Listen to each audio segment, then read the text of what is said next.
YONO কলাপাড়ার বাংলোর পুকুরে একটা ইলিশ মাছ পাওয়া গেছে।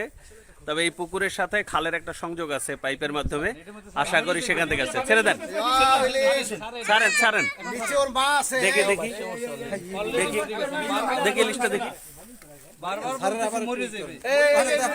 আচ্ছা না না, এটা থাকবে আর পুকুরে ইলিশ শুনেছি, আজকে প্রথম দেখলাম। আমাদের ইয়োনো কলাপাড়ার বাংলোর পুকুরে আজকে জাল টানার সময় এই জীবিত ইলিশটি পাওয়া গেছে। এই হচ্ছে পুকুর,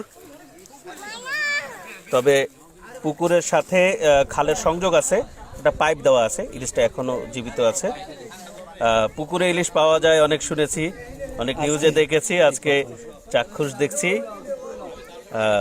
ভালো, আমাদের কলাপাড়ার নদী নালা খালবিল এরকম অনেক মাছে ভরে উঠুক।